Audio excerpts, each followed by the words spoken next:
Hello, this is Arthur with Octothorpe, here with my co-host Ryan. Ryan, how are you doing today? I'm doing well, Arthur. Thank you. Thanks for having me on again. yeah. Hey, welcome to my podcast. Yeah.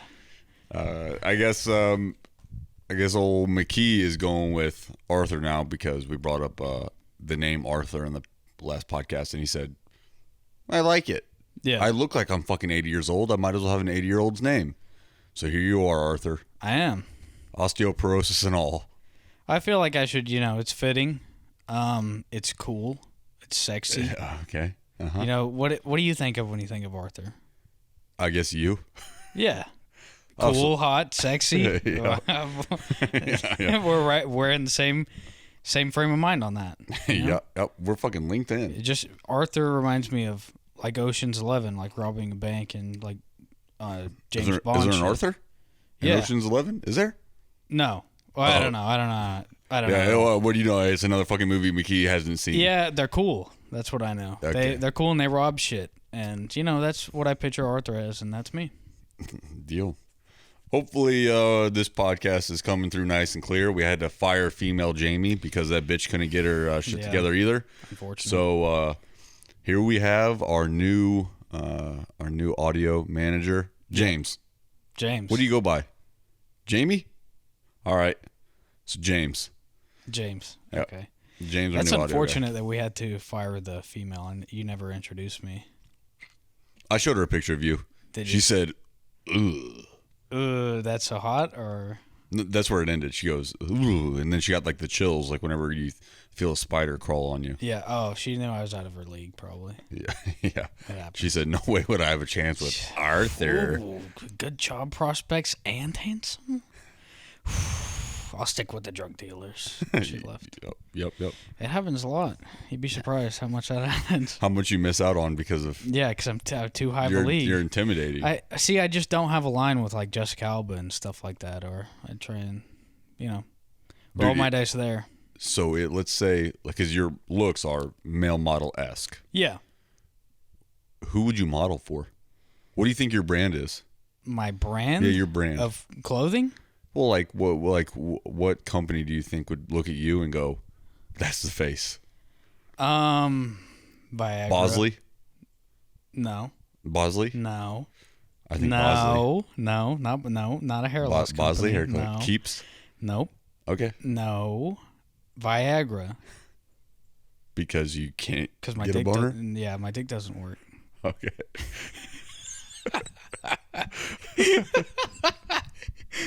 No, I'd be like well, if we're talking clothing specific, Yeah, we can go like clothing line if you want. I'd be a Walmart guy. Hell yeah. An everyman. Mm-hmm. I'd wear the Levi jeans. And the t-shirt with 3 wolf heads on it. Yes. Where they're all howling up at the moon. Yep, howling know up. exactly what shirt you're talking about. Yeah. What a fucking great shirt. It was a great shirt. Honestly, so whenever I was younger, like most kids do, you go back to school shopping with your parents. Yeah. And you buy like your new fucking fits for school, and you're like, I'm gonna bring them. I'm gonna bring the house down with this one. First day of school look, like, damn, I got my light up Skechers on. Did you wear it first day of school? You wore your big outfit? Oh, yeah, I wanted to razzle dazzle right off the See, I always gate. did it second day because you got a lot of competition the first day of school. Second day, no one's thinking about that. That's pretty smart. I wasn't that much of a forward thinker whenever I was in elementary school. Yeah. But I can tell that. I've had it since birth. Yeah. I came out of the womb thinking about real estate investment. Yeah. Stocks, bonds, real estate. Yep, of which I've lost $10 in the last week. What are you invested in? Was it Tesla that dropped?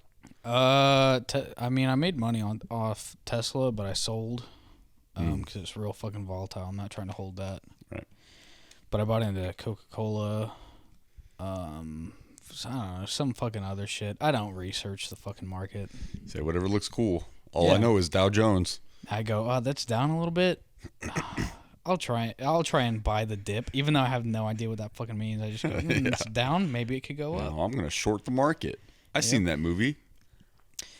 So anyway, you're back to school shopping. Yep. And we were pretty poor whenever I was little. And so Walmart, you go to Walmart and that's it. So it would basically be like you'd buy like starter brand stuff. Starter? Yeah, starter. It's like it's got the symbol with the S Oh, with the yeah, star yeah, next yeah, to it. It was yeah, like the the athletic sportswear? apparel. Yeah. Yeah. You had like that, and then maybe you'd get some like I don't know if you remember this brand called No Fear. It was like a skateboard brand, I think. No, I didn't. I never wore skateboard clothes. So like I didn't. I wasn't think, a poser. I don't. Sorry. I don't think that I knew it was skateboard clothes. I was just like, Oh, that okay, looks yeah. cool. So that was basically like where Walmart, like what they had. You go into Walmart now, and the T-shirt selection is banging. Yeah. Like It's amazing. The graphic tees they have The there? graphic tees are amazing. Yes. Yeah. They're like, oh, hey, and they're really on top of like what's popular. Yeah, Like it's Deadpool always came out, and they're like, do you want 15 different Deadpool T-shirts? We got it. it's just like every popular video game. Like you go there now, I bet there's a shit ton of like Fortnite shirts.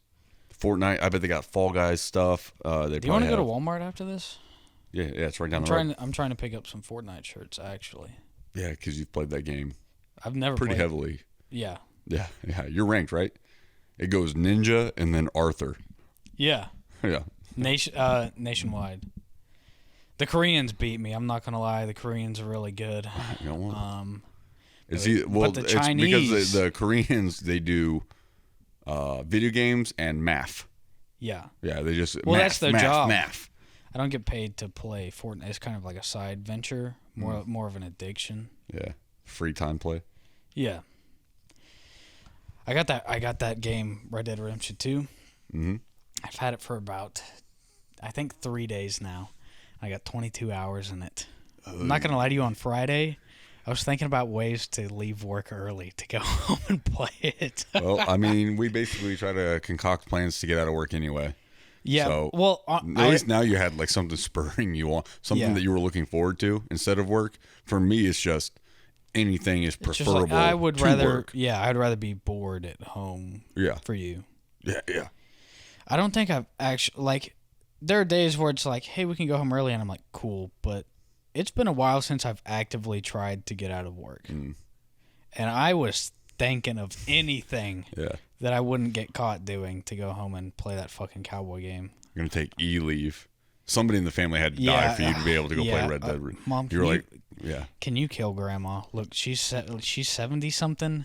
I need the Red Cross letter. I want to play Red Dead. No, I'm not going to the fucking funeral. I just got this game. Don't worry, they'll pay for my flight. Yeah. I'll pretend like I got on it. Just say, no, she won't know that I wasn't there. She's dead. Fictionally. Yeah, Fictionally, yeah. Fictionally. Okay, fictionally. let's make this clear. Yeah. This didn't happen yet. Okay, so what video games do you like?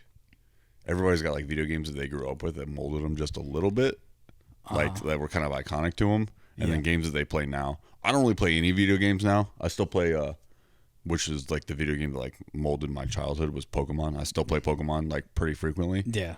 And then I played Fall Guys for like a hot second.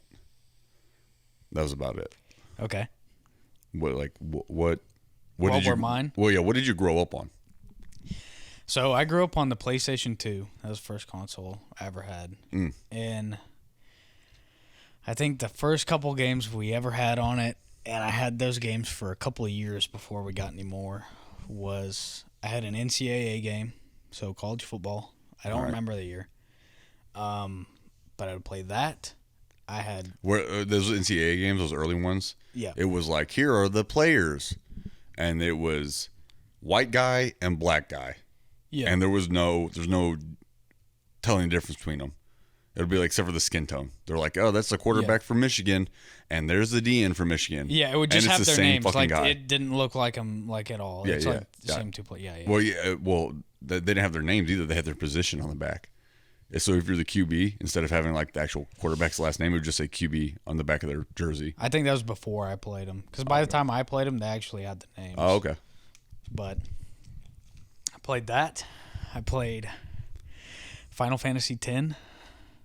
Okay. So that was one of my first games, was a JRPG.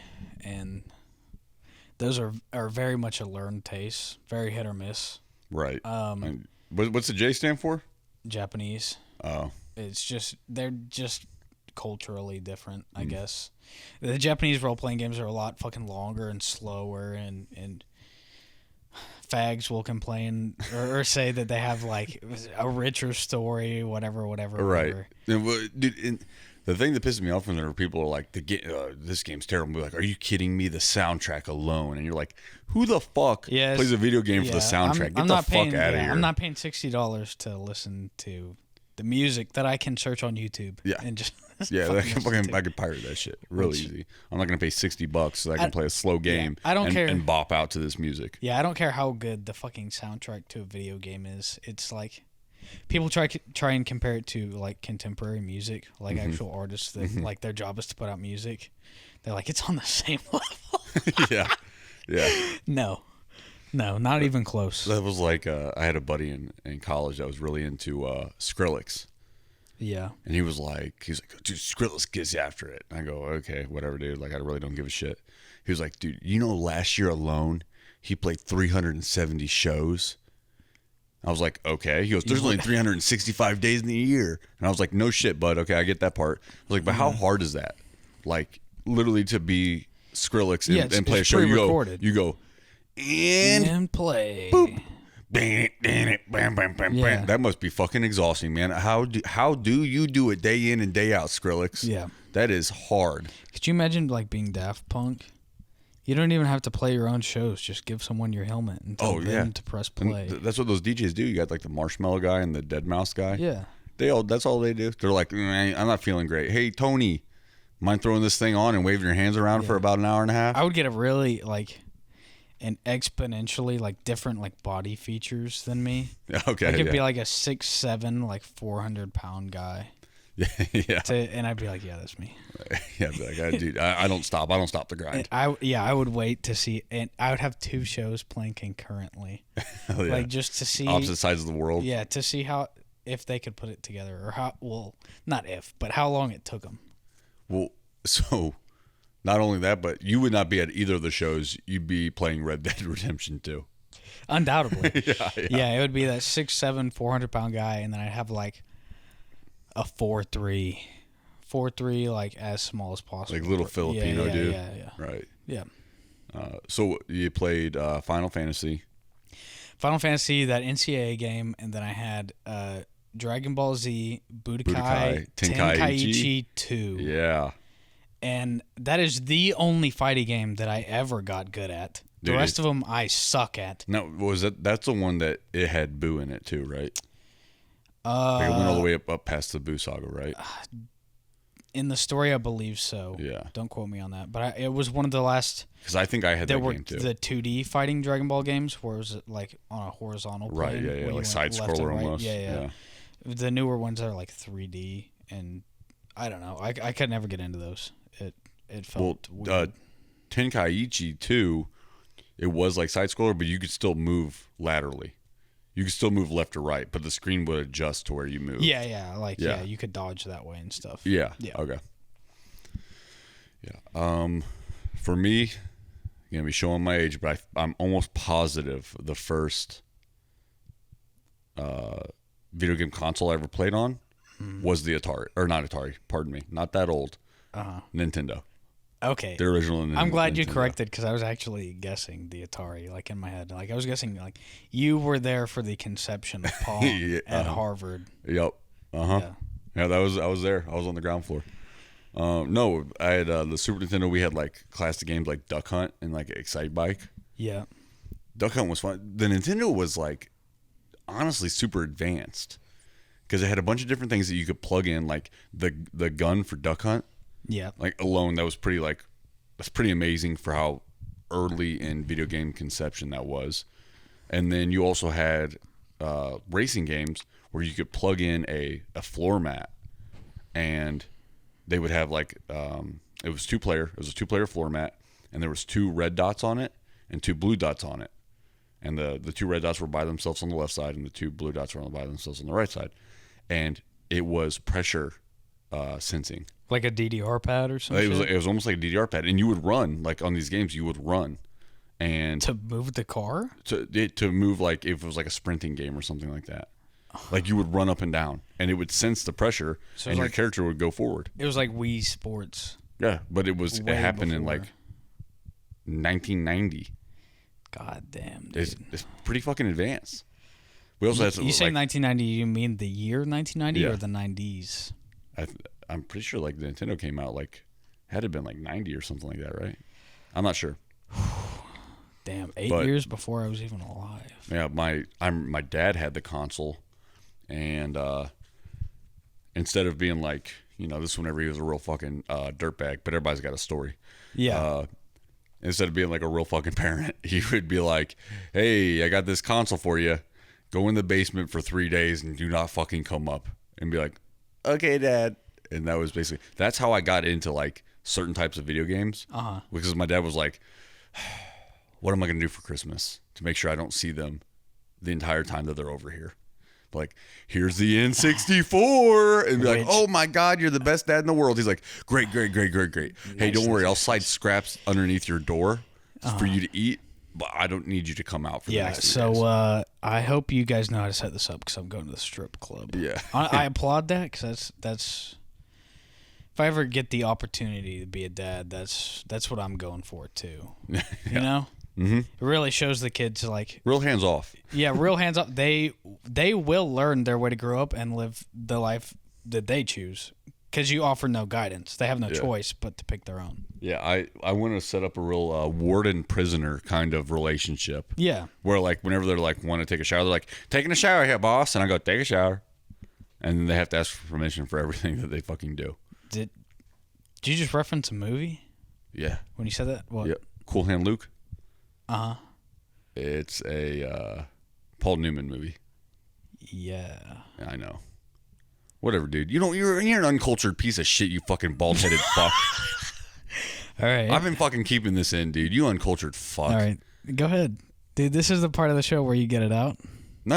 I'll keep it in. I'll fucking let it. No, you know what? Let it out. Fuck it. Let it out. Fuck you, dude. You still haven't watched Armageddon because you're a fucking backstabbing, lying piece of shit. No, because we were going to do that on a movie night and we haven't had one yet. I said, "Hey, let's watch this movie." And he's like, "Who's in it again?" And I said, "Ben Affleck." He goes, "Who's that?" And I went back down that rabbit hole of explaining every single movie that Ben Affleck has ever fucking been in. Yeah. He goes, "Never heard of her." And I said, "You fucking stupid fuck." It was pretty funny, wasn't it? I said, "You stupid fuck." And so, Cool Hand Luke is a great fucking movie. Got Paul Newman. Have you ever seen Cars? I bet you've seen Cars, you fucking piece of shit. I have, yeah. Because it's memeable. That's probably why you like it. Yeah, there's lots of No, Cars memes. because I was young enough to where I watched kid movies when that came out. What? So, Cars, the first Cars movie. Yeah. The old vehicle, the I think it's called the Houston Hornet or something like that. The one that like Lightning McQueen looks up to. Yeah. Yeah. That's voice is played by Paul Newman. I know it doesn't put a face with a name at all, but just say it does. Now I'm picturing him as that car. That's the face. Well, yeah, that's what. So he played that car in every role. Okay, so he was like a mentor role in like every. No, movie? he was a car in every single movie he's ever been in. Yeah. Okay, cool. I'm imagining a Western when you say this. So it was when did that movie come out? It probably came out in like the 70s, maybe 80s. Okay. And it was this dude was like, maybe he was wrongfully arrested, but I can't really remember that part. But he gets thrown essentially. He's like at a chain gang type prison where like they live in like shacks and then have to go bust rocks all day. Yeah. And they got like the guy that like keeps the whip and the shotgun that rides around on the horse with the sunglasses, like in every prison movie. Yep, sounds like a cool job, by the way. Yeah, be a sweet job. Depending on the hours. So like in order to like do anything while you're on the chain gang, yeah, you had to let him know what you were doing and be like, if you're gonna take your shirt off because you're hot, you gotta go, "Taking it off here, boss." And he goes, "Take it off," and then you can take off your shirt. That's the type of relationship I want to have as a father. Going to school now, boss. Go to school. That sounds like he could go like. That sounds like the beginning of like a gay porno, though. He was taking it off here, boss. Take it off. Pulling it out here, boss. Pull it out. Yeah. It sounds like a lot of films that you've watched. Yeah. I watch a lot for of gay research. Porn. Yeah. Yeah. I like to stay up to date. You got to know what's going on. Know your enemy. Yeah. Yeah, they're trying to turn me gay anyway, so I got to know what. They're putting chemicals in our water that turn us gay. Yeah. They did it to the frogs, and now they're doing it to us. We're next. We are next. Actually, sure. I was actually talking with Char today about Alex Jones. I was like, "Do you know who Alex Jones is?" Mm-hmm. She was like, "Yeah, the conspiracy nut job." I was like, "You say that, but like the stuff that he said like 5 years ago, Yeah, a lot of it is he was true on a lot of things. Yeah, a lot of evidence is coming forward that things. shows that Alex Jones is just ahead of his time. He's like a modern day Nostradamus. Yeah. Like, I mean, he was talking about that Pizzagate shit with all the elites being pedophiles. I mean, I don't know if necessarily the Pizzagate shit was true, but yeah, I don't know if Pizzagate yeah, it turns was, out but the like, elites are pedophiles. yeah, he was calling all that shit out. Wild, huh? Yeah, and so we were talking about that, and I brought up Bohemian Grove to her. Yeah, and tried my best. That shit is wild. Tried my best to explain what Bohemian Grove is. I'm willing to bet, because you're a little bit more of an Alex Jones fanboy than I am, that you would be able to explain Bohemian Grove to the listeners a little bit better than me. I'll interject in what I can. Okay. But like, hey, the floor is yours, Arthur. So, correct me if I'm wrong. Okay. No problem. Because I have not researched them in a little bit, and I forget things very easily. But from what I understand, Bohemian Grove is a place, or a meeting, or some shit like that, where is it the Skull and Bones Society? So Skull and Bones Society is that different? Yeah, that goes from like college and up into like political spectrums. Okay, so people that go to like Ivy Leagues and have like aspirations to become political figures, they end up joining the Skull and Bones. So Bones what group goes to the Bohemian Grove? Do you? It's like influential figures. So like not only politicians. But that's the name of their group. Is Bohemian Grove? Yeah. I think Bohemian Grove is the place / the occasion. Do they have like a group name? I'm not sure. You know I what? I thought can it look was that up. Skull I can and look Bones, it up. but I don't remember. So anyway, it is this elite group that I believe it's an annual thing. They will go to this place called Bohemian Grove, and it's in Washington State, correct? I'm not sure. I'm pulling it up right now so that Anyway, I can... it's somewhere, and they will go there and do like these people call them rituals. I don't know. They burn like an owl, and they'll do this speak. Yeah, they burn this fucking 20-foot tall owl person effigy. Yes, and they dress up in I don't know if it's robe and cloak, not like KKK shit, but like ritualistic clothing to do this, where all these elites gather, and it's sealed off to the public, correct? So some people got like a leak video footage of them burning the owl effigy that you can see on YouTube, but for the most part, it's very like closed door, and conspiracy theorists will sorry, let me cut you off real quick. So it's in Monterey, California. California. Yeah, it's in California, and it's West Coast. A private facility, a gentleman's club known as the Bohemian Club. So the Bohemian Club is the name of the group. Is the name of the group, yeah. And they go to Bohemian Grove. Is it annually? Are you seeing there? It says in mid-July each year, Bohemian Grove hosts a more than 2-week encampment of some of the most prominent men in the world. Yeah, so the... Like Ronald Reagan's in this picture and shit. Yeah, like presidents, ex-presidents, very influential people will all come together here. And the conspiracy theorists, which whether they're wrong or not, I honestly don't know. There's probably truth to it, but a lot of things in conspiracy theories, I think, are like they have at least some truth, but a lot of it gets clouded. Whether it's other people just like writing their own fiction or spreading rumors or government intervention to cloud it as well, like who fucking knows? But they will use it as evidence, at least pejorative, or no, not pejoratively. Fuck, what am I looking for? I don't know what fucking I don't know what you're trying to say, dude. No. Evidence that's like circumstantial, like a circumstantial like example. What would you call that? Starts with a P. I don't know. Pejorative sounds fine. No. I use that word. No. Okay, yeah. I'll just call it pejorative. It's not. I know it's not. Okay, fine. But all right. I was kind of half listening to you anyway, so I'm not sure what you're talking about. Yeah. All right. So they'll use that as evidence that the like new world order of these elites are coming to like control the world, which I'm sure they're talking about business at some point through that. It's more than 2 weeks. Well, it's more than 2 weeks, but it says right here, the club motto is "Weaving spiders come not here." First off, what a fucking creepy ass motto. But it says it implies that outside concerns and business deals or networking are to be left outside, which makes no sense because followed up right by that is the fact that the Bohemian Grove was a famous meeting place for them at Manhattan Project planning.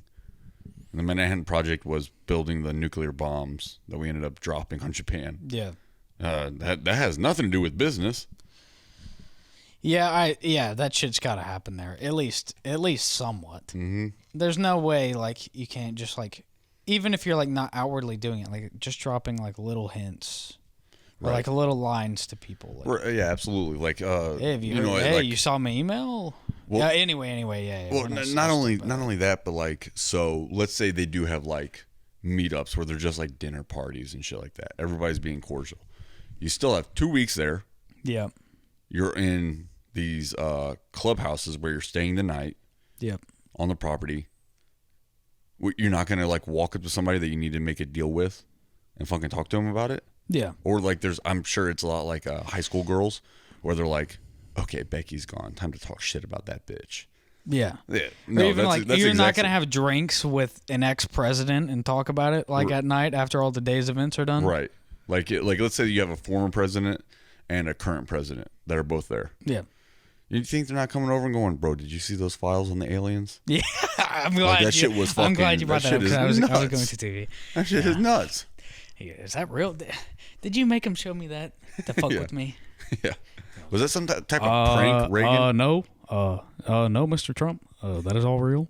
Yeah. And then he I did not do that to fuck with you. And then he walks up to Bush and he's like, hey, Mr. Bush, can you believe that dipshit Trump believed the alien files that I showed him? And Bush is like, yeah, what a stupid son of a bitch. Like, okay. Wait, was that your Obama at first? Yeah, that was Obama at first. It's pretty good. If you close your eyes, you're like, holy shit, they got President Obama on this thing. That's how he talks. He goes, my fellow Americans. Okay, that's... I don't know if it was the angle I was hearing you at before, because I just walked over to get a slice of pizza, but that sounded a lot like Peter Griffin to me the first time. Did it? Yeah. Oh, you know what? Hey, Lois. Yeah, give me you stupid son of a bitch. But yeah, so it talks about like almost like a pipeline into this is like almost a requirement is going through like Harvard, Yale, or Princeton. So one of those top Ivy League schools where like what's it called? Skull and Bones? Yes. Yeah, that's where that shit all originates from. Mm-hmm. I heard you got to do some weird shit in that club too. Yeah, you got to suck Bill Clinton off. Yeah, Monica Lewinsky's actually like the founder. Yeah, she's a Skull and Bones member. Yeah, she's Skull and Bones, 100%. She wanted out. They said the only way out is in a box. And then she went to the news. Yep. Mm-hmm. I wonder how that whole Bill Clinton thing like ended up like shaking out. Like, who was the whistleblower on that? Because like nowadays, didn't she do it? Well, nowadays, I mean, what is the benefit for her except for like maybe gaining some like 10 second fame? We know her name. Yeah, but like that's about it. Like, what business opportunities, like genuine life opportunities, were there? She was an intern underneath the president of the United States. Didn't she sue him? Did she sue him? I don't know. I would think so. For what? Sucking dick? Yeah, for I don't know, power. Having a suckable dick. I don't know. He's probably got a good-looking dong. I've gotten sued for that before. Let's see. I lost $10 million on having a suckable dick case. Yeah. I'll tell you what, this is why I'm doing the pod. I need my money back. So if you got any money to send me, just fucking email me at bigdick1through7 at gmail. Yeah. You know, it's still open. It's still open, all those lines. I need to recoup my losses, okay? having a suckable dick is not a crime. I'm tired of being persecuted for having a suckable dick. So all it's showing right now is so she was 22 years old. He was 49 at the time. Yep. Hey, good for Bill. I mean, if you're not doing that at the you're at the highest position in all the land. Yeah. If you're not getting a little bit of your dick sucked on the side, You're kind of wasting it. Yeah. Yeah. Like, I would. So what do men do anything for? For pussy. Yeah, for pussy. 100%. Yeah. Like those nerds that are like Bill Gates. He's like, oh, I got stood up at the prom. Yeah. That's why nerds are smart. Yeah. Because it's their own way of getting pussy. Yeah. It's just like a lot more long-term investment. You got to get the money first. Mm-hmm. Like, but that's like if nerds didn't care about the puss, about getting some puss, they would not charge anything for what they do. Nope. They literally go, oh, hey, I created iTunes. Like, but just release it for free. Yeah. He'd be like, now everybody gets iTunes for free. It's what that asshole did with Napster, but, I guess he didn't. He did it kind of illegally. But he was doing it for pussy, too. Like true. Like everything that they do is for pussy, and then all of a sudden this guy becomes the most powerful person in the world, arguably. Yeah, and they go, no pussy for you. Yeah, they said you can't get your dick sucked.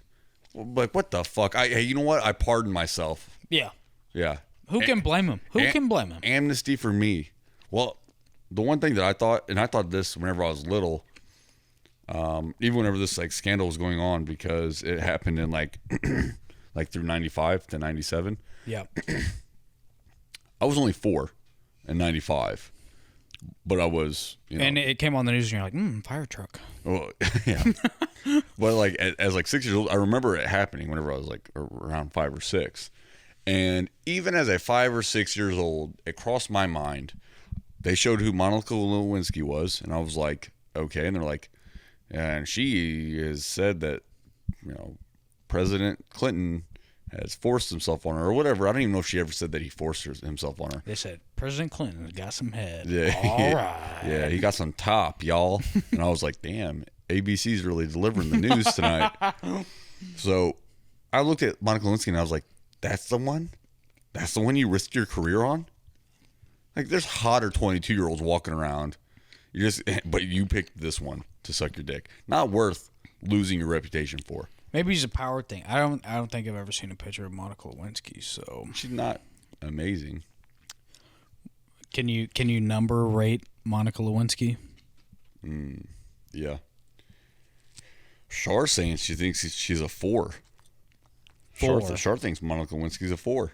You don't pull her up so I can rate this. Hey, don't worry. I'm on it, dude. Monica. We need an objective or whatever.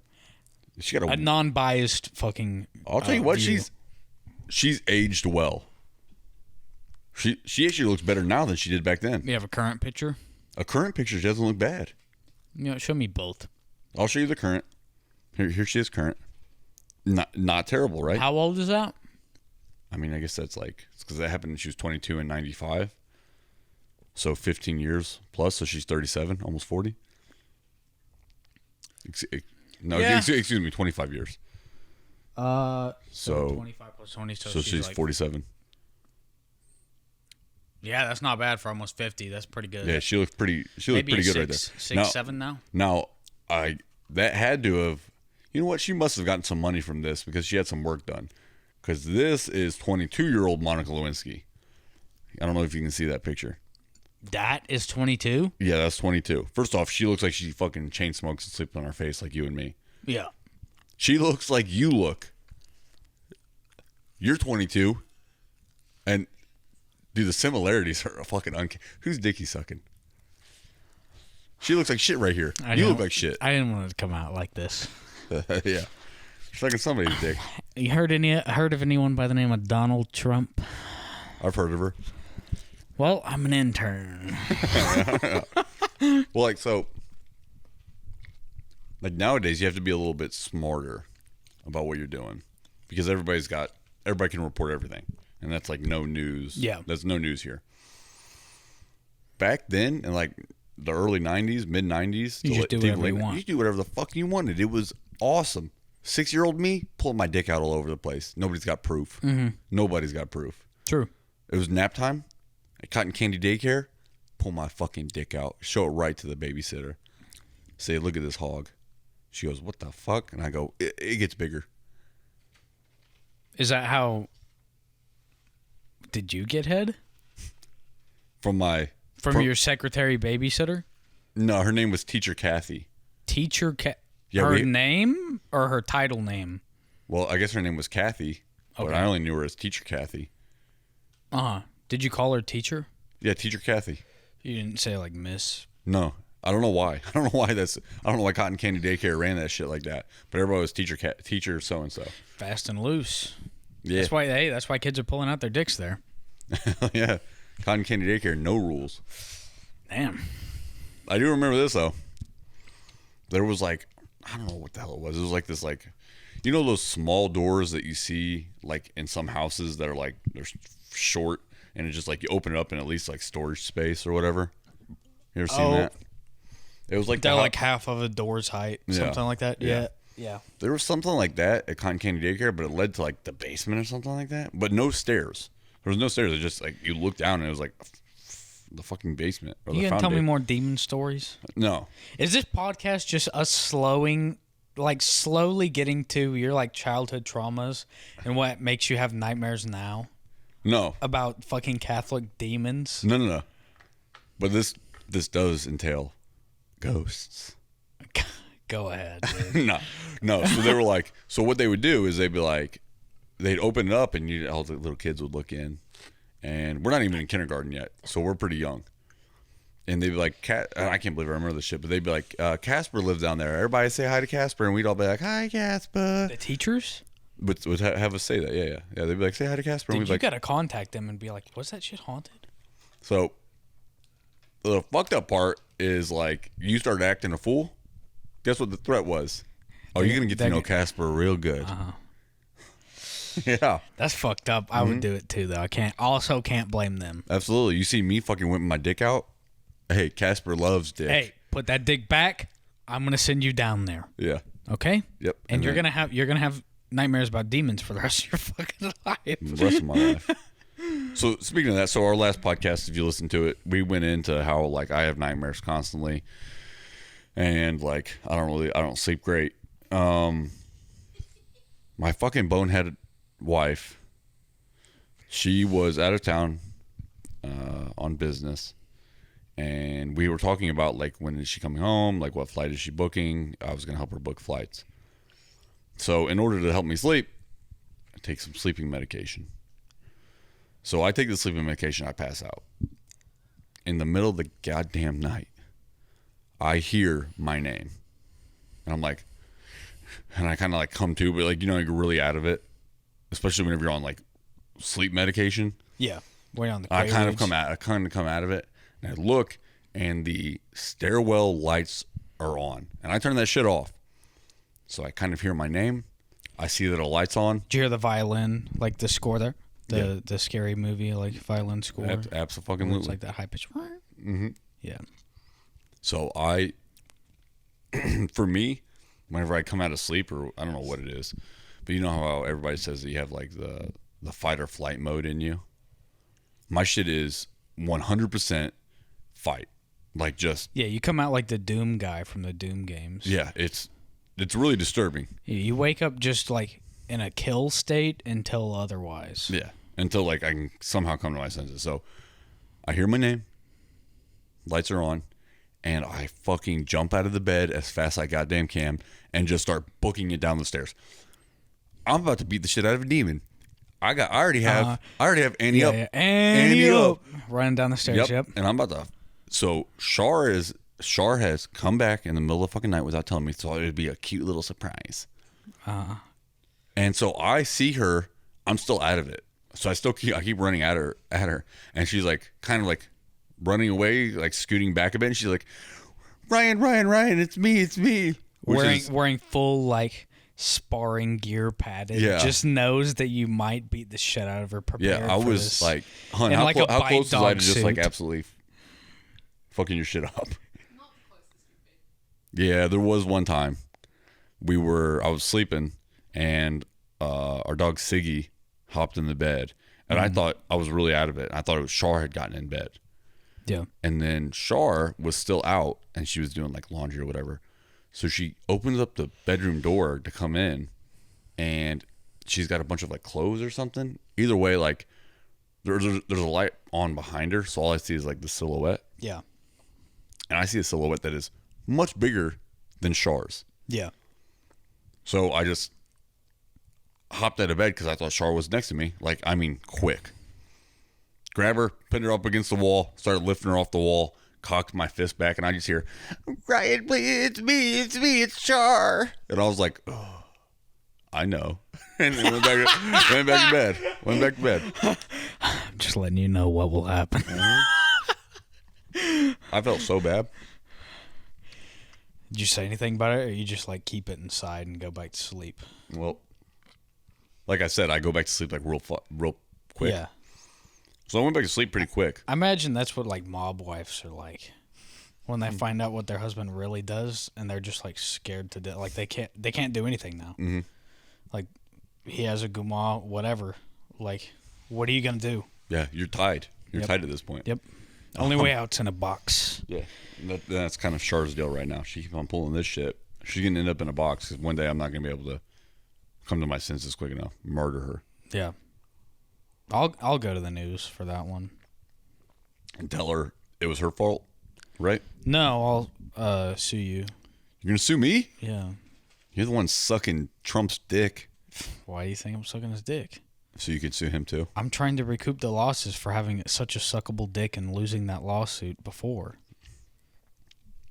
All right. If I suck his dick, then I can sue him for having a suckable dick. Do you think his dick is suckable? Hold on. Let me call my lawyer. He says I don't have to answer that. Allegedly, do you think he has a suckable dick? You think he's got like a weird one? This is not my opinion, but I think most people would say that he has a weird dick. Probably. A lot of those people that do come that rise to power, they got like insecurities about shit. Yeah, but I don't know. He could have had like a dick job.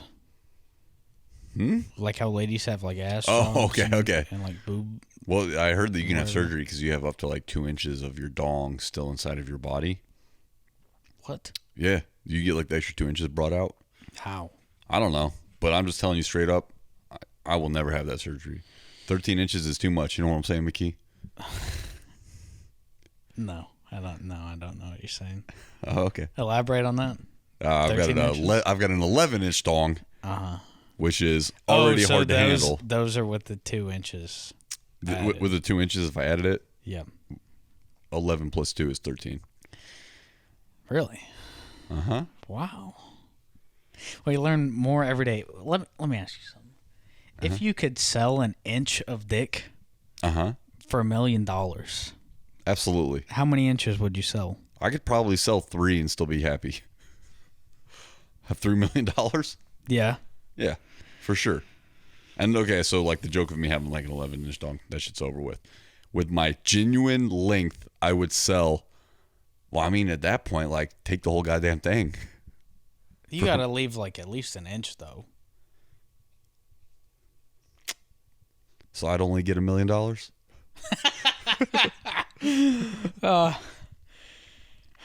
Damn. No, that's... I don't know. I really don't know. Probably. Yeah, I'd probably sell almost all of it, too, though. Yeah. Well, I mean, like... Because at that point, like, I can buy a lot of prostitutes, and I don't care what they think. Yeah, and they're going to pretend no matter what. Yeah. Yeah, especially with the money I pay them, they better fucking pretend. Yeah. How much money do you think if you were like just giving it, like not just giving it? How much money do you think you would have to be like, cool? I never needed another cent in my life, and you get to do whatever you wanted to do through working, or like I cannot acquire money through any means possible. There's no other. You're not gonna have another cent. Living, like just living, or living like how I want to live. Jesus fuck, McKee. These are important. How you want to live? Because how you're living right now is pretty fucking disgusting. This dude has a pair of fucking sweat shorts on. Yep. That I'm assuming at one point were sweatpants. Yes. And he cut them into shorts. I and he didn't wears cut them all the fucking time. Yep. You're fucking disgusting. It's because I'm poor. Listen, with that big of a nose, I would think that you would get it. Why buy new clothes when these work? They do work, but I'm saying if you wanted to still facilitate the lifestyle that you lead right now, and I'm asking you, how much money would you need to do that? $20. Yeah, for the rest of this your lifestyle life. that For I the live rest of now. your life. But who says that I want to live this forever? That's why I'm saying, motherfucker, if you... That's why I'm asking. I already said it. I already told you that you could do whatever you wanted for the rest of your life. You weren't fucking listening. Okay, you so mush-mouth fucking bald-head fuck. It is how I want to live. How do you want to live? Okay. Oh, I fucking hate you, Mickey. I hate you. Do I get my taxes back still? Probably $10 million. 10 mil? Yep. Yeah. No, I don't know. I think more. No. I think more. No. To live how I want to live, I need at least $1 billion. Okay. How are you going to manage to spend all that? What are you going to do? I guess the question is, how do you want to live? I'm glad you asked. Let me get into that. Yeah. Do you want me to run you through my daily routine, or just like an overview? Like, what would you spend the money on, and then what's your daily routine? I would spend the money on pretty much everything. I would have one of everything, and then anything I wanted from that point on. Now, even that, probably the $1 billion is like, probably wouldn't need that much. But here's what I'm investing in. Okay, so you know that you can't get any money from your investments, right? Yes. Okay. But investing in research. Okay. I am looking into immortality. Oh. So that I can be this sleazy and that's why the $1 billion, because that's going to have a very big price tag on it, right? Right. Okay. The Queen of England already has it. All right. Right. Whatever serum. Well, yeah. Whatever serum. For sure. Yeah. I'm just trying to get that, and then she's been a fucking 100 years old since I've been born. Yeah. Yeah. And then from there, I will just steal when I run out of money. Like, I was gonna say, like, that was how I was gonna punch the hole in your plan. That'll run out eventually. Yeah, the $1 billion will eventually run out, and you're immortal. I'll live life. So you went from living at the very tippity top to being a fucking street urchin trying to steal from people. Here's where you're wrong. Okay, go ahead. Tell me. The sun is eventually going to burn out. So I will go from the very tippity top of the civilization to the last member of a civilization floating through space forever, unable to die. That's what I want. Okay. See, so this kind of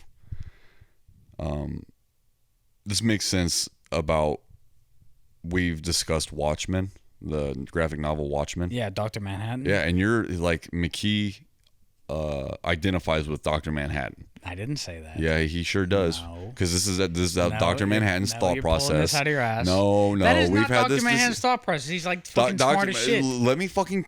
Let me talk. Oh, but yeah, please. Now I'll all let of you a sudden, talk. now all of a sudden you want to open your fucking mouth. Yeah. Go now ahead. All of a sudden you want to open your fucking mouth. Go ahead. Whenever you McKee slander talks me. like this. McKee talks like this his whole goddamn life. All of a sudden he wants to open up his fucking jaw. Yeah, only when you slander me, which you do constantly, by the way.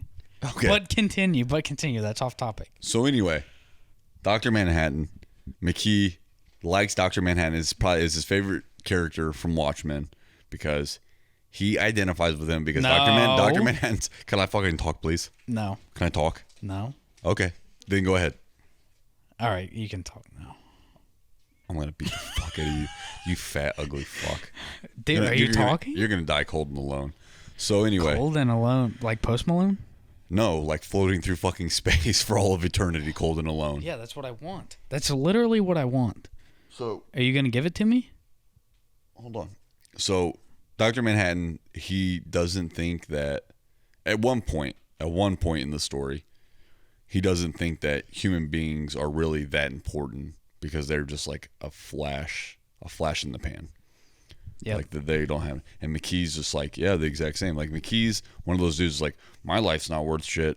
Like, why should I try? Blah, blah, blah, blah, blah, because my life is meaningless. Well, in the grand scheme of things, it is. To me, it means something. Oh, yeah? Yeah. What do you plan on doing with your life then? Getting a lot of money and doing coke off of prostitutes until I die. God bless you. I was saying God bless you to Shar, not to McKee. God will never bless McKee, not with that type of plan. No. So that's it? That's the end goal? Do a bunch of cocaine off strippers' titties? Yeah, and then die. Hell yeah. What do you think is going to happen after that? Probably same thing before I was born. You're going to, nothingness? Yep. Or are you going to get reincarnated? Because I know we talked about reincarnation. I mean, as much as I would like to believe in an afterlife, like, sounds cool, wish I did, but you can't just be like, I believe, and then it's so.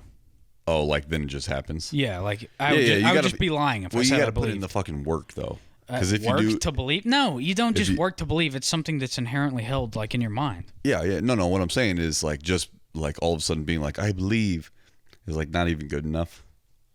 Like, in most religions. Oh, yeah. Like, being like, yeah, I believe. Yeah, because you got to give money to it's the like, church. I believe in Nirvana. Yeah. And then it's like, well, you're not going to go to it, you motherfucker, because you've been a trash bag. And then the last 2 seconds. That's why I like people on their deathbed, whenever they're like, I need a priest to read me my, whatever the fuck prayer it is. I forget what it is. Last rites. And they're like, oh, they repent for their shit. I'm like, hey, you were a scumbag your whole life, and all of a sudden you think this like little action is going to. Well, I mean, it will, right? If they repent honestly. Because they're scared for like the wrong reason. Well, but if they do repent honestly, they could do a ton of bad shit and then still get into heaven. Yeah, but like, was that their plan the whole time? I don't know. I'm saying hypothetically. If that was their plan the whole time, then I don't think that they would. Well, God would. Like, what do you think? God You're fucking know. like you're like gaming the casino at that point. I'm not saying for me, motherfucker. No, I'm saying not, in general. I'm saying in theory, but I do see you doing that because you're a fucking trash bag. No, it wouldn't, because it wouldn't be honest for me. Like, as much as I enjoy like the scumbag aesthetic, I don't think I'm that bad of a person. No. But I don't really regret most of the bad shit I've done. Like, it was fun, so.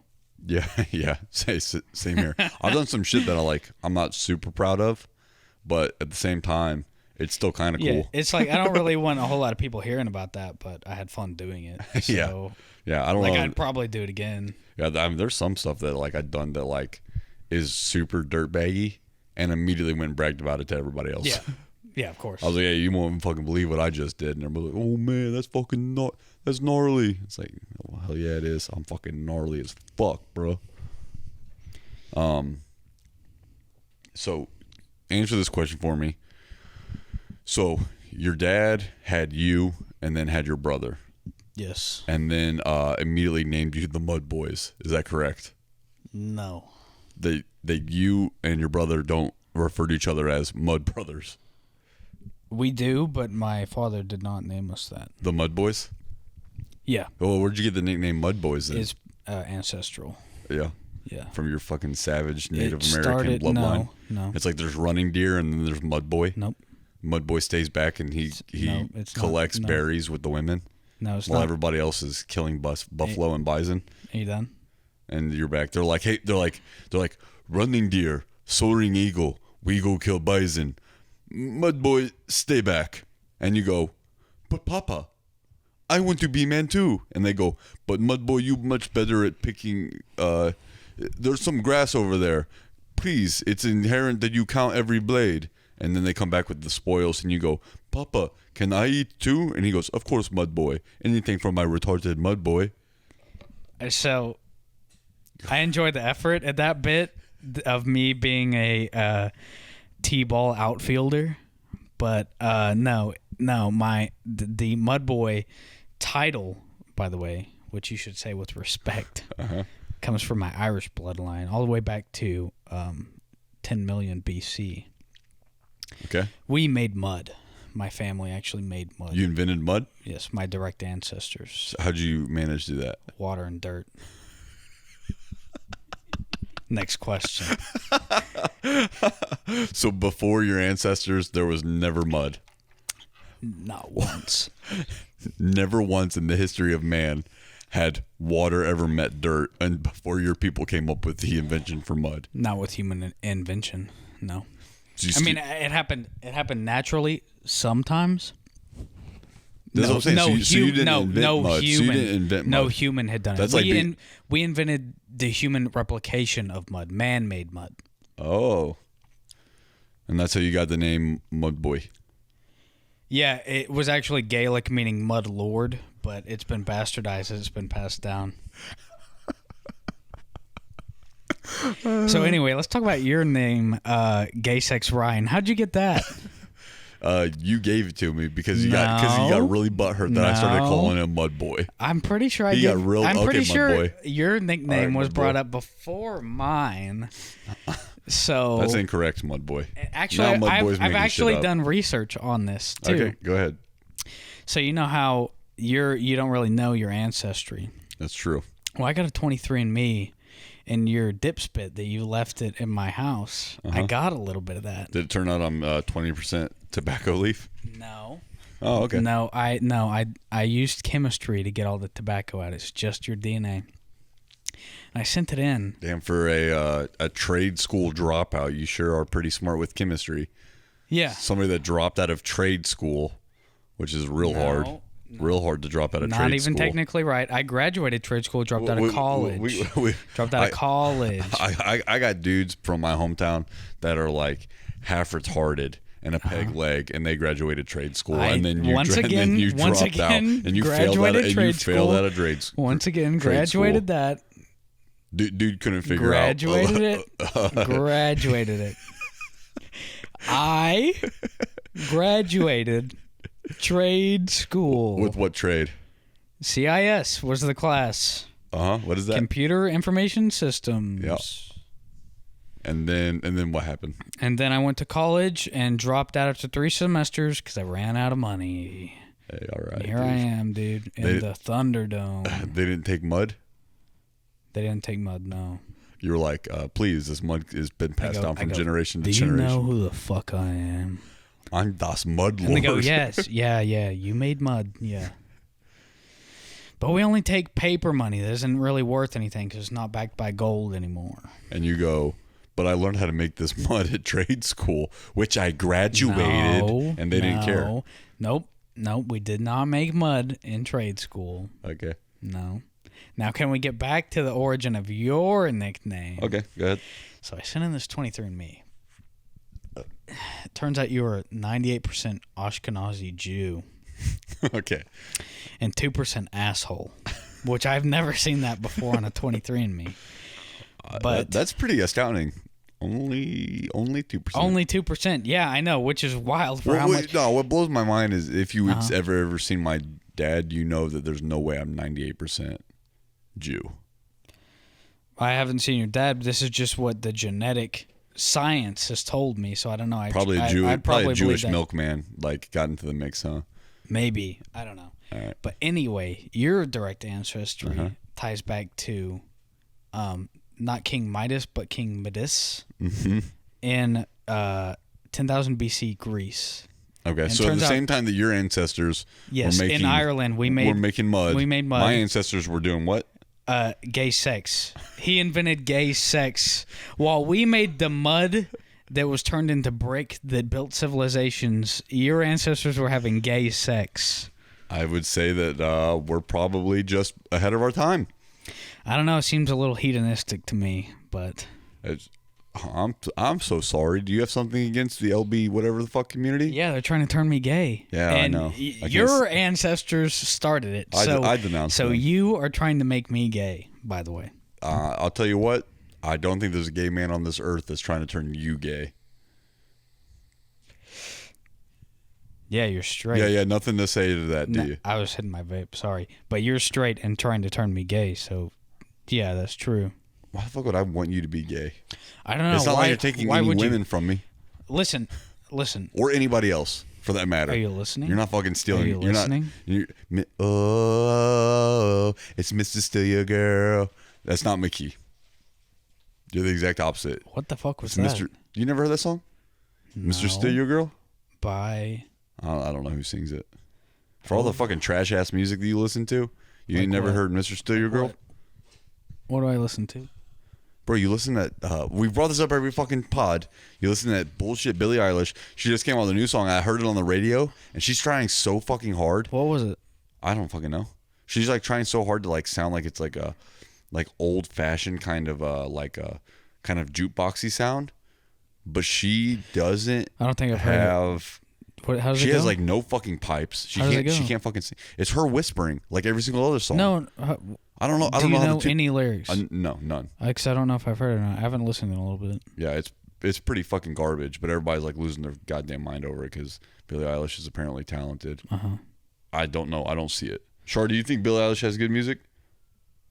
Yeah, she says it's so-so. It's okay. I like some of the songs. At least I have my own musical taste. I didn't just get mine from like 80-year-old men who I've passed and they said, hey, the Beatles. And you're like, I guess they are good. Beatles are cool. I'm more of a Monkees guy myself. Who the fuck? You never heard of the Monkees? I've seen the Monkees. Go ahead. No. No, I don't think we're going there. No. The Reese's Monkees? Reese's? Yeah. Like the candy? Like the ones that they fucking, like, the monkeys that had AIDS? Oh, sorry. Bro, you are so just fucking stupid. You're so fucking stupid, dude.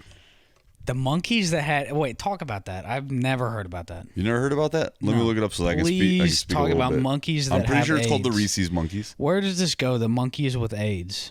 Reese's. Is this some CIA shit? Monkey. Yeah, that's what they're called. The Reese's monkey. Go in. Species of old world monkey. It ain't those new world monkeys. So like they're like H.P. Lovecraft monkeys. The old ones. Dude, H.P. Lovecraft, I can't fucking stand. Fuck you. You said that shit because you know I like his books. No, if you read his books, they're good. He's like, let me use as many adjectives to explain this stone that has nothing to do with it. Like he'll take like a whole page to explain something. He's like, the rock they stood by, glistening in the sunlight. Do you know how I can tell you never read a fucking book? Glistening in the sunlight. That's how every fucking author writes. Glistening in the sunlight. They describe shit. That's the point of a book. His whole book is literally just describing shit that doesn't really further the goddamn plot. No, not true. Yeah, they were trying to learn how to come up with an AIDS vaccine. So like the Reese's monkeys they injected them with AIDS. They gave them AIDS? Yeah. They said, hey, here's from the Mud Boy bloodline, and they injected it right into the monkeys. We've never had AIDS. And all of these monkeys ended up getting Mud Boy AIDS. No. Not true. Mm-hmm. I've actually checked the ancestry, and it's 0% AIDS reported ever. They have that on the They ancestry? also had that on yours, by the way. 0% AIDS? Hell yeah. No, hey, for a bunch of gay sex guys, that's pretty good. That's pretty good. No. They had the report. They reported percent of AIDS in your bloodline. Mine, which was 0. Yours? Yeah. 67.3%. 67.3% Quite of high. Yeah, I would say if you pick 1 and 2, it's more than 1. So, I don't know. I would watch out. Can you just give me the other one? What is this? The other one, the ginger ale one. What is that? Zevia? It's a type of soda pop. Oh god. Can you give me the ginger ale, please? Cream soda pop. Yep. Yeah.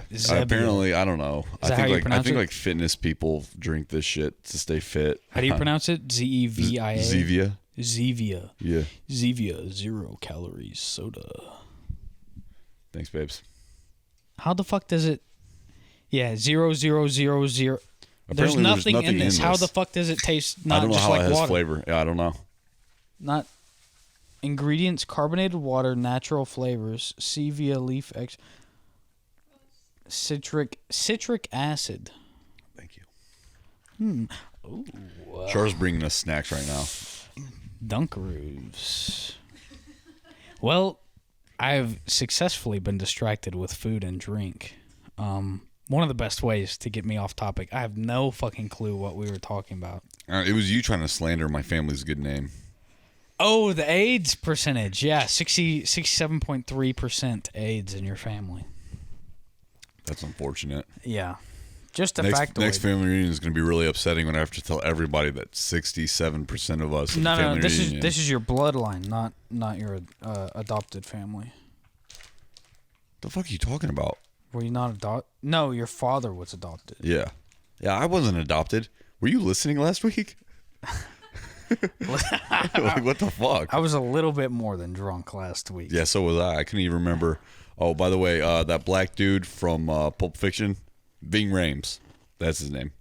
What did you say it was? I think I said his name was like Vince or something. I was pretty close. That's pretty close. Yeah. But it's not like me to forget people's names. I'm a big fan of the line for that movie. Of the what? The line he says from that movie where he says, "Nah, man, I'm pretty fucking far from okay." Pretty fucking far. He goes, "I'm gonna get some pipe bending motherfuckers to tune up homeboy here." I like that shit.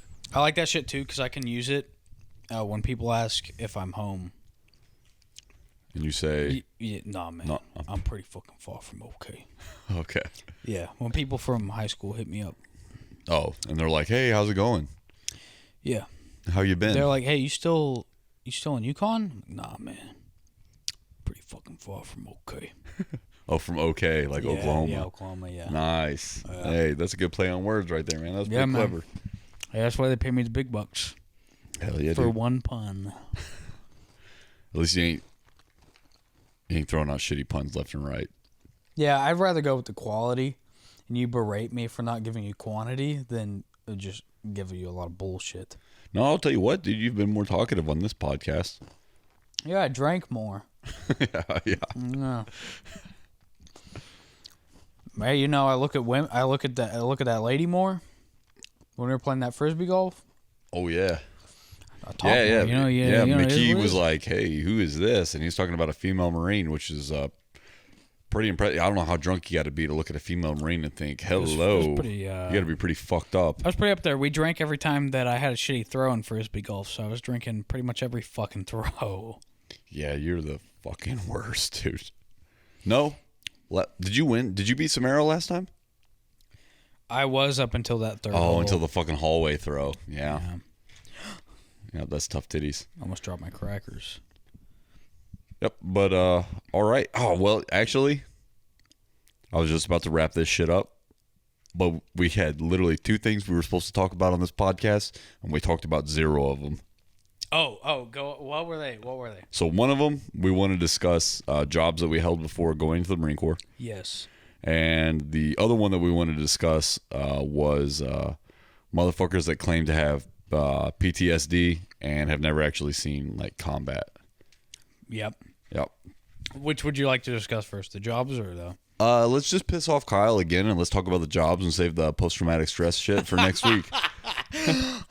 Yeah, favorite for next week we never talk about it. Yeah. It'll be a running gag. Yeah. Did you open up that soda? No. Okay. Close, All right. close. Good. It's fine. Okay. So what? I know one job that you had before the Marine Corps. Yeah. And it sounds like it could have been a shitty job, but you being in that job sounds awesome. Like I wish I could have witnessed it. Was the smokehouse job? Yeah. Or like the barbecue pit job that you had? I mean, it was kind of shitty, but it was like a mom and pop shop, so it was pretty lenient with what I could do. Yep. And still get away with it. I worked there for almost 2 years, and I got pretty good at it. I was doing I put shit on the smoker in the morning when I worked morning shifts, and just like monitor it as we went through that. And other than that, I would just meat cut. Like we would cut like brisket if they wanted it diced or sliced or whatever. I'd cut the ribs, I'd cut the pulled pork, fucking weigh it, put it on a sandwich next. And then other stations did like whatever. I always just did cut because I was one of the fastest at it at the time. Didn't you tell me that you used to have to clean out the smokers? Yeah, once a month we would have to clean out, we call them the pits. And they were these huge fucking like maybe 15 foot long on the like length part of it, maybe 6 foot wide, something like that, 5, 6 foot wide. And we'd go in there with a pressure washer. We would turn all the fires off, wait for it to cool off. And we'd go, it was big enough to where we could get inside the smoker. And we'd go inside the smoker and spray that bitch out with a pressure washer. and I was always going in with overalls, no shirt, and a Trump 2020 or a Reagan Bush hat. Because I always wore really conservative hats there because the owners like that shit. Right, yeah. And I did it kind of like ironically, but at the same time it was getting me on their good side. So I wore those every day because I thought it was funny, and they actually liked it. Yeah, they were like, yeah, he's a supporter of the cause. Like, hell yeah, what a good old boy. Mm-hmm. So I went in there and I sprayed those out, and every bit of the dried fat and like grease was all like calcified, like how shower heads get with like the hard lime water. or some shit. Hard water. Yeah. It was like that all along it, and we'd spread those off, and they'd come up in chips. Like it wouldn't go back into fat. And it would ricochet. Like sometimes it would ricochet around in there.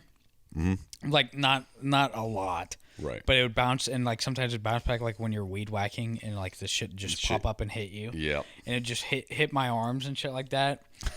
And it absolutely. And you said, I still won't wear sleeves, just the overalls. Yeah, because it ruined absolutely every article of clothing you wore into this. Like you wore it, and it was like you use that to clean the pit now, like nothing else. Right, like you Just wear completely you wear it coated once, in you wear grease it and once, fat. That's like, the pick. I went in with blue overalls. I came out with like dark brown, black overalls. Oh yeah. So we'd smoke cigars because there was 2 or 3 of us when we do that, and we'd smoke cigars and spray out the pits. Like look like a legit pit boss. Yeah. Hell yeah. So we do it on Sundays when the business was closed. Was it the only job that you've ever held? No, That's the only one that I know of. So before that, I worked at a Quiznos. I worked there for a year and a half before it closed. And they were just like, they gave me 2 days notice. They were like, hey, we're closing. I was like, okay. So I hit up all my friends. I was like the business gave you its 2 weeks. Like that's its 2 weeks notice. Yeah, it was 2 days. That's so fucked up. And it was like the manager told me, because the manager was cool with me. He was like, I found out yesterday. He was like, hey, can you come in for these next 2 days? Like, we need people. Like, the owner didn't want to tell anyone because everyone's just going to leave. Right. So, like, yeah, whatever, because I was cool with him. So I went in and worked those last 2 days. And then I got that job at the barbecue place. Mm-hmm. And I worked there until I started college. So for the rest of high school, I worked there. Well, I wrote my 2 weeks on a piece of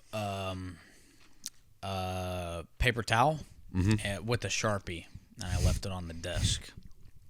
He said, hey, I'm quitting in 2 weeks. Yeah, because the job was just a piece of shit. Like, they would, like, steal my pit money. You know, like, they were supposed to pay you, like, an increased wage for the pit. Oh, okay. And he would just not pay me for 2 hours.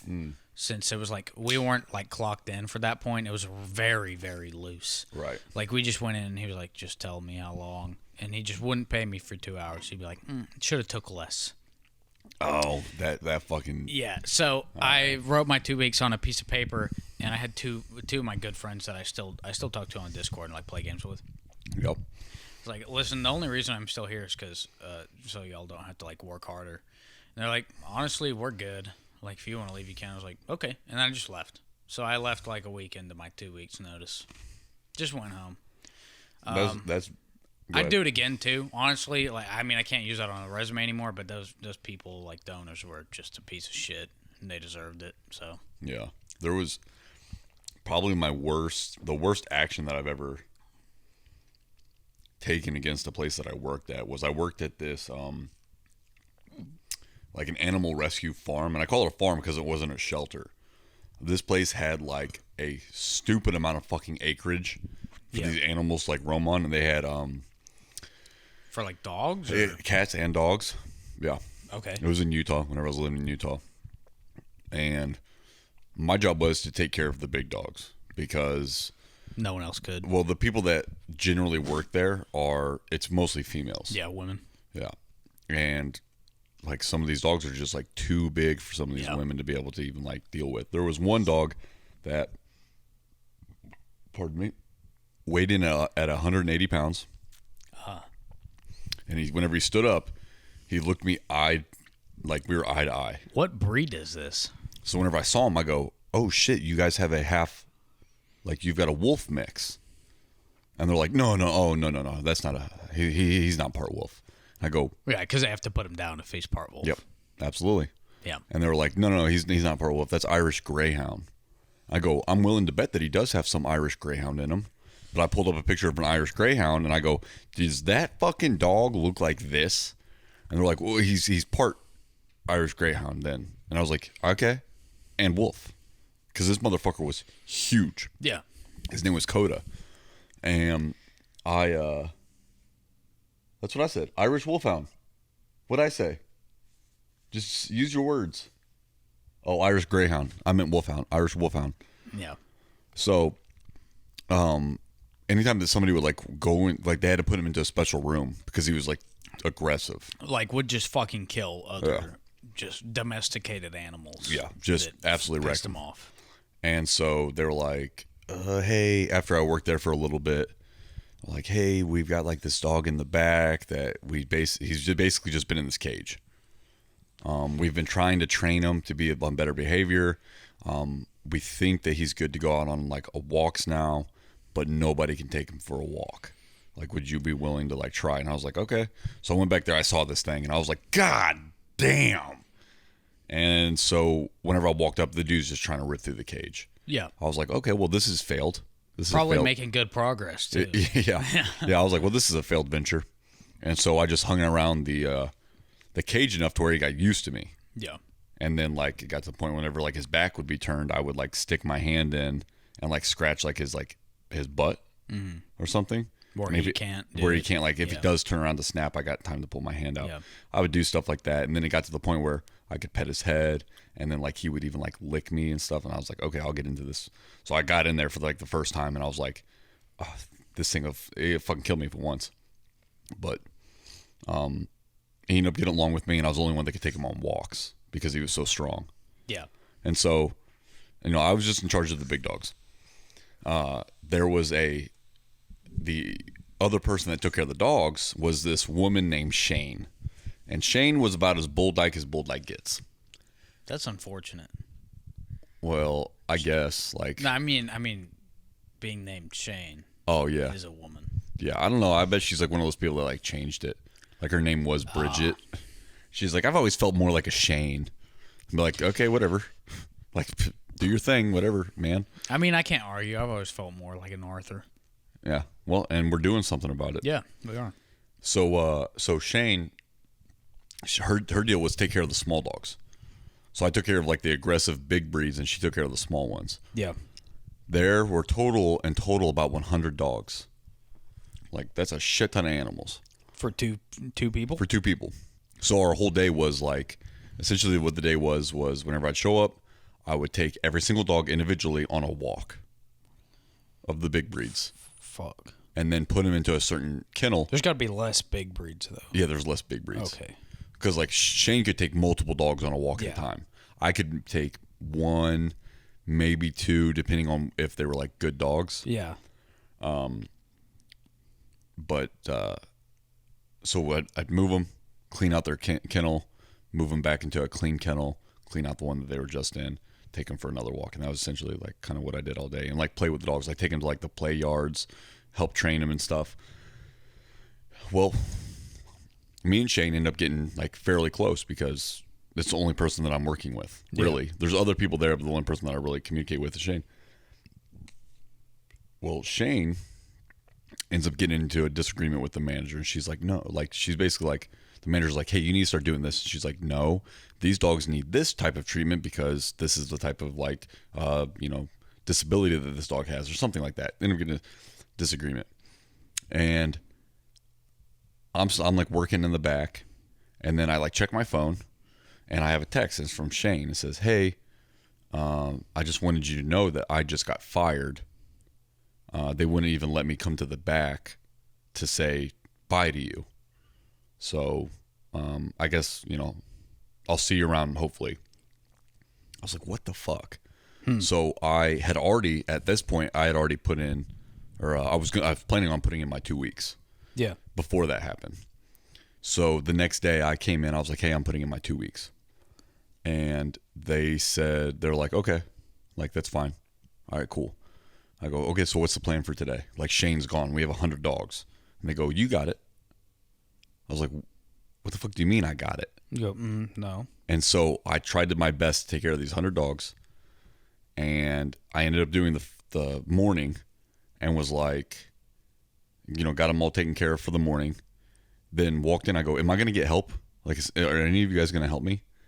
And they were like, well, no, you'll have to take care of it until we hire somebody. I was like, this is way more work than what one person. I'm getting paid $9 an hour. Get the fuck out of here. So I just go, no, I quit. My 2 weeks is, I'm done. And I just walked out at like lunch. I was like, you guys can figure out how to take care of 100 animals. Like, whatever. Hell yeah. So that was probably the worst terms that I've ever left a place. And then having to go back and get my like last check was a real. I just walked in. I was like, "What's up?" And they're like, "Oh, hey, you." I was like, "What? You didn't think I was gonna come back for this last check? Get the fuck out of here! Give me my last check, bitch." You don't have direct deposit? Yeah. No. This business was like really, really weird.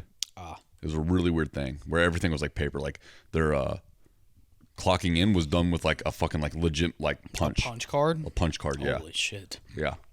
It was primitive. Wow.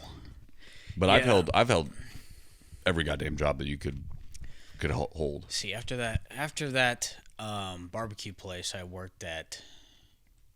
Weren't you like a hostess at one point? Yeah, I worked at a gym on the campus that I went to. Mm-hmm. And then they wanted to increase my hours. I was like, no. And they're like, well, we're gonna have to increase your hours. And I'm like, no. And then I quit there.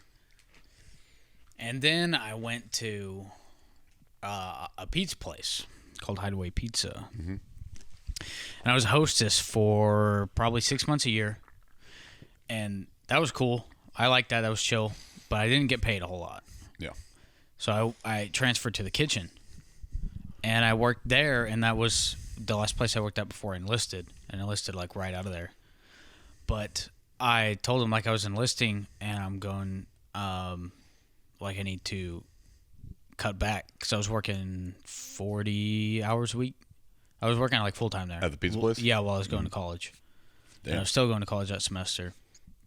But I was like, I need to cut back because I need to like get ready to fucking go and shit. Like I need to work out more because I hadn't been working out like that much during that time, going like to college and working full time. Right. I'd kind of fucked off on because when I worked at that gym, I used to work out all the fucking time. Like I just come in before work and work out. Yeah. Get that free membership. Yeah. Hell yeah. And they're like, "Well, we just fired the other guy that makes dough because I had been working in the actual kitchen, then I was doing dough prep shit, and that takes like literally fucking all day to do, just because you have to wait for the machines and the dough to rise and all that shit. So, they were trying to put me on for 48 hours a week. Yeah, dang. While going to full school. Yeah, I said, no. I'm enlisting, but also I'm still in college, which you knew when you hired me. Yep. So I'm not going to do that. And they're like, okay. And they just started cutting back my hours until it was like 8 hours a week. Right, like they kind of like nudged you towards the door. Yeah, and I was like, there's no point in me being here. So like the last month before I enlisted, I just didn't have a job. Okay, that's probably not a bad thing. Yeah, you get in a little bit better shape before you got to show up. Yeah, but honestly, like no amount of being in like good shape can prepare you for that IST or whatever the fuck we have. The physical portion isn't even like that big of a deal. It's not that physical. It's the amount of fat kids that get to go through boot camp. I mean, the majority of boot camp is just a mental thing. Like anyone can get through it physically. Right. But I'll tell you what, the mental thing, like we talked about it where we didn't want to spend one more second in boot camp. No. Like it'd be very tempting. You would have to tempt me with something very profitable. Enticing. Yeah, for me to want to stick around for another day. Yeah. But some of these cats, like, they just can't hang with it, and watching somebody actually like somehow mentally shut down, and it's not those people that are trying to like act tough, they're trying to get their way out, but it's people that literally their psyche has gone as far as it can go. and then shut down is a fucking unbelievable thing. I'd never witnessed somebody just like power down so quick as somebody that was just defeated by a drill instructor. It's awesome. It's awesome to watch. Yeah. I don't know if like you had anybody that you witnessed. Yeah. No. We had a couple that were like just like complete mental breaks, and it's like, damn, that sucks. Kind of. Like a little, like you can kind of like sympathize, not really empathize with them. Right. But you can be like, well, that kind of sucks, I guess. Like to come here for nothing. But at the same time, it's like, that's not me. You're right. You almost don't have time to even give a fuck. Yeah. You're just like, you watch that dude get dropped. Yeah, because, like by design too. Yeah. You just like watch that dude get dropped, and then then as soon as he gets dropped, you go, cool. When do I get to eat next? Or when do I get to sleep next? And that's what you're working towards. Yeah. Like they have a saying whenever you're going through boot camp is chow to chow, Sunday to Sunday. Mm-hmm. And if you live by that, hey, you make it through. Literally like, am I going to, like, all I got to do is make it to lunch, and you make it to lunch. I got to tell you, as someone who's not really religious, I went to church a lot in boot camp. Hell yeah. Hell yeah. I go, Sunday Mass? Hell yeah, brother. Yeah, boot camp is the only time that you don't have somebody breathing down your neck or yelling at you is during the church services. Yep. And I go to Mass, and the first time I went back, I was like, is it top down, left, right, or right, left? Yeah, like it had been that long to remember how to do the sign of the cross. I was like, I don't know, man. Just watch the Mexican guys; they know. Yeah, they all know, dude. They go, oh, Dios mío. Do you remember the priest that they had at that boot camp though? Not specifically. I really wasn't listening. He was like a fucking anomaly. Was he? Yeah. So he was from Spain. Was as white gets. Yep. Missionary family? I'm not sure. I don't remember. But then was like raised also. He was also raised in Brazil. Oh, excuse me. He was Portuguese. Also raised in Brazil though, because they speak Portuguese in Brazil and half of Brazil. Okay. He was raised in there, but then learned English in Scotland. So his English accent is a Scottish accent. That is also a Portuguese guy trying to speak English with a Scottish accent. So his accent was super fucking weird. I was like, where is this motherfucker from? And he explained himself. And I was like, oh, okay. I was like, that's why you sound so weird. Like, you know how you hear an accent and you're like, oh, I can kind of pin down where this guy is. Yeah. This guy's from. Mm-hmm. But that dude, I was just like, bro, you're kind of an anomaly. I got no fucking clue what's going on with you. But I remember I wrote a letter to my mom in boot camp. And I still think this is a little bit true, where I wrote, there's a saying that goes, nothing makes a man run faster to God than the devil nipping at his heels. Yeah. And I put, whoever wrote that saying has never been to Marine Corps boot camp. Because being around drill instructors will make you run to God real fucking fast. You're like, oh, are you telling me for an hour a week I can be around no drill instructors? All I have to do is go to church. Sign me the fuck up. Mm-hmm. Yeah, I'll go to church. I'll go to church for that. And if you really don't have anything, because you don't have a lot of hope whenever you're in boot camp, they try their best to take that away from you. Those masses, because I was raised pretty strict Catholic, those masses that they had there, I remember we had already become Marines. Yeah. And it was our last week before graduation.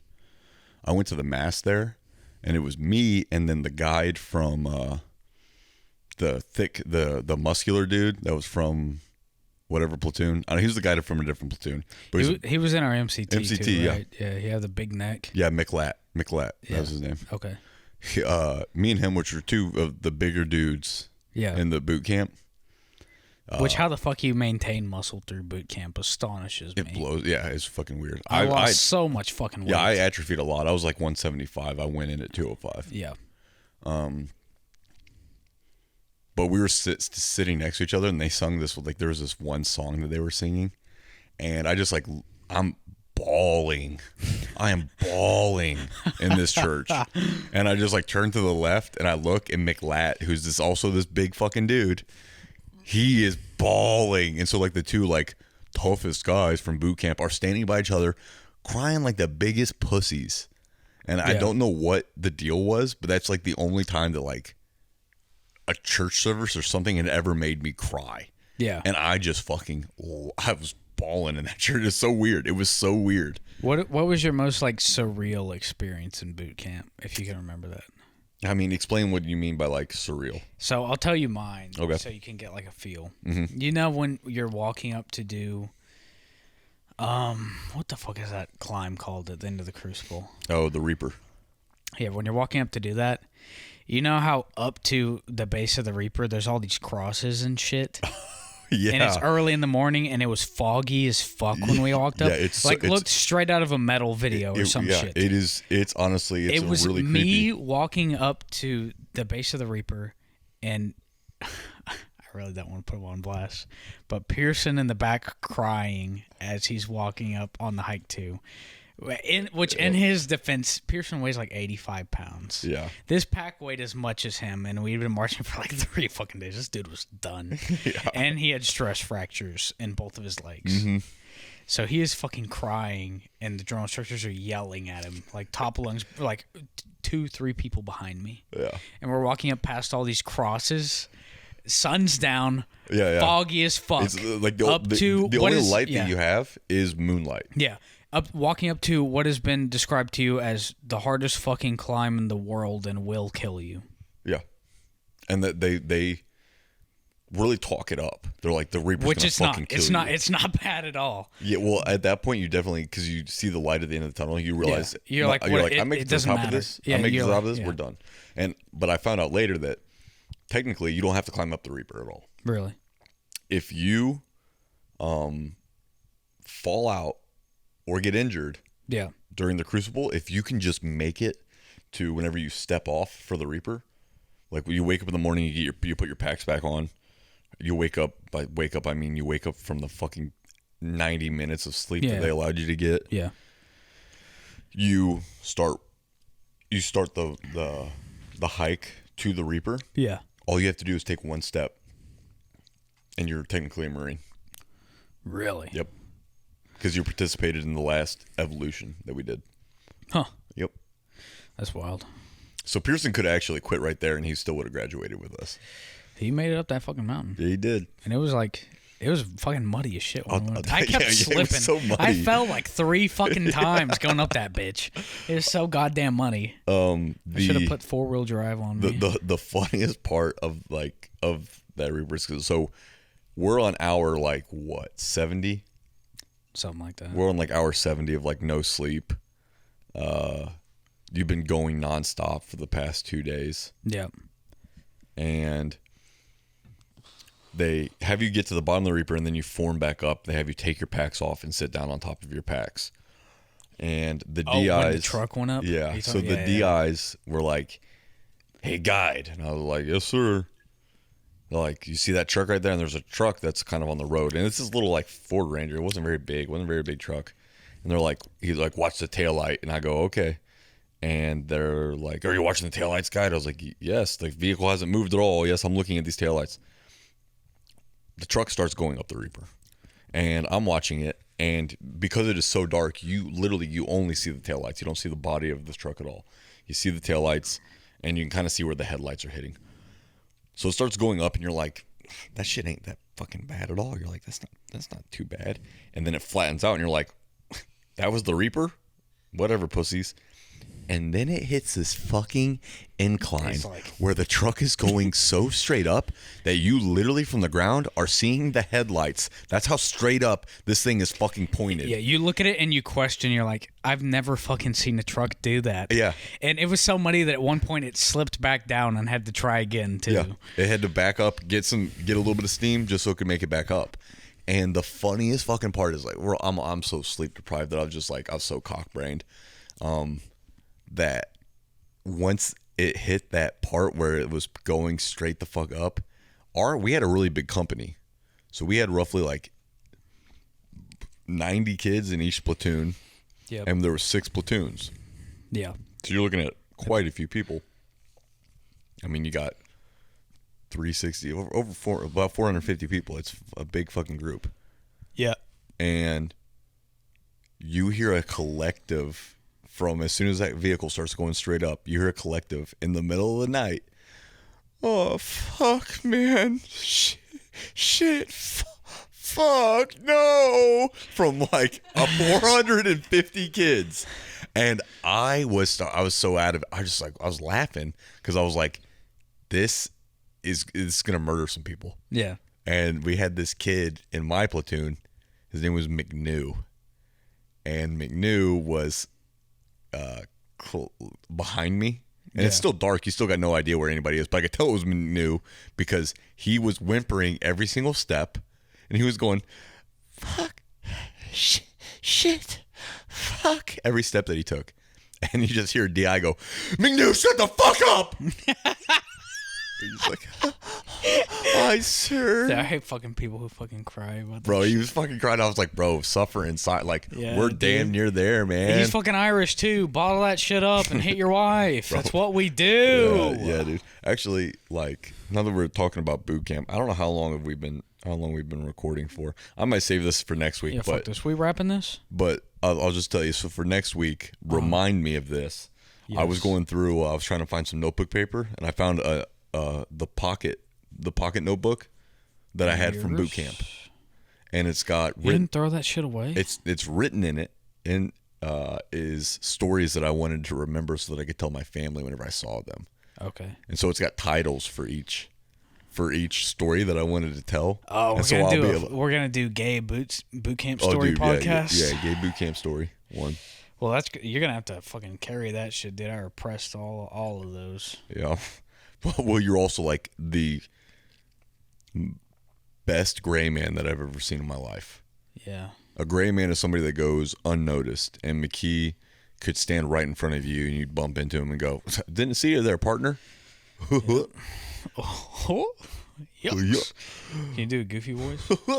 Beat my meat. What's he say? What? What's he say? It's a goofy mean where he goes, beat my meat. He goes. I guess you'll beat my meat. I have no fucking idea what you're talking about. Hold on. Keep talking. I'm gonna find this fucking. I'm gonna cut this. It ends right here. No, don't. Don't. Hold on. I gotta go to fucking YouTube and says Goofy beat. What is the scenario Goofy here? beat my meat meme. All right, hold on. Well, I'm gonna beat my meat. Well, I'm gonna beat my meat. Okay. All right. Hey, and with that, we appreciate you guys listening to another episode of Octothorpe. As always, let's go through key takeaways.